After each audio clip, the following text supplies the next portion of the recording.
आलादा रायजोआ बिखायाव दङ जोंनि बिखायाव हाबनानै दङ बड'लेण्ड सोदोबा आरो बे बड'लेण्डआ मा बे हा दखल सोदों आं नुदों ना मोनखो हाजोंल' बड'लेण्डखौ सुनो नाङा बड'लेण्डआ मा बड'लेण्डआ बर' हारि थांना थानायनि जिउ रेखा बे सोदोबजोंसो बर' हारिया थांनानै थायो ओंखायनो मोनसे समाव बड'लेण्ड अट'नमास काउन्सिल मोनसे समाव बड'लेण्ड टेरिटरियेल काउन्सिल आरो दिनै बड'लेण्ड टेरिटरियेल रिजन जोङो बे बड'लेण्ड सोदोबजोंसो बर' हारिया थांनानै थानो हागोन मालाया जि बुङा मानो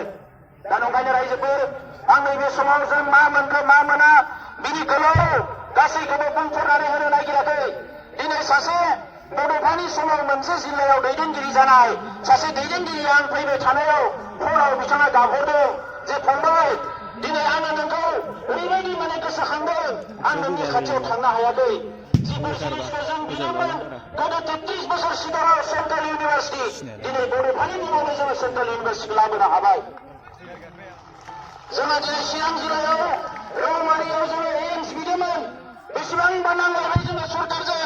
मोनसे स्टेटआव मोननै एम्स होनो हाया होननानै बिथांमोना बुंबाय जे एम्सआ मोननै होनो हाया गोबां इन्डियानि स्टेटफोराव एम्स गैया जोंनो बा एम्स होनो हायाबा जोंनो मेरिम्स होनो हायो north east regional institute of medical science दिनै बिथांमोना रौमारियाव मेडिकेल साइन्स गायसननांगोन दिनै जोंनि गेजेराव स्पर्ट्स इउनिभार्सिटि बिथांमोना गायसननांगोन नेशनेल इन्स्टिट्युट अफ टेक्न'लजि गायसननांगोन रेलनि थाखाय कच फेक्टरि गायसननांगोन गोबां हाबाफारिफोरखौ बिथाङा मावनानै होनांगोन बे सुक्तिनि गेजेरजों जोंनि सिमाया खोलाहाबो बारायनांगोन सानजाहाबो बारायनांगोन गोबाङानो सोंदों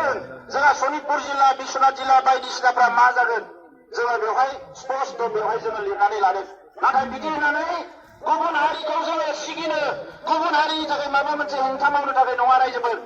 जोङो गावनि थाखायसो सानदों दिनै आसामनि थासारिया मोजां नङा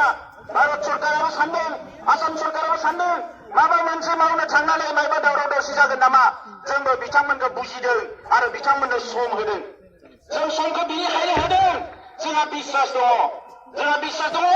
गाबोन जोंनि साननाय हनायखौ मावोबा 1 सेकेन्डआवनो जोङो राजा लामायाव ओंखारफिननो हायो बिनि थाखाय जोङो बिथांमोननिखौ जों सम होदों मैया सावरायखांनानै सागानो थांनानै आसाम हाउसआव जोंखौ साहा लोंनो लिंदों मिटिं खालामदों आसामनि चिफ मिनिस्टारा बेवहाय मिटिं खालामखांना थांनायनि उनाव आं हारसिंनो गोजौआव थांना लोगो हमनानै सोंफिनदों सागानावथ' नों सहि होबाय बे हाबाफारिफ्रा जागोन ना जाया होननानै जायाबा खिन्थु बारा गोबाव नेनाय नङा आङो होननानै बियो हमख्रबनानै बुंदों जे नोङो सानफ्रोमबो अखाल' खालामो नायबायल' था जों मोनफ्रोमखौबो मावनानै होगोन होननानै दा नंखायनो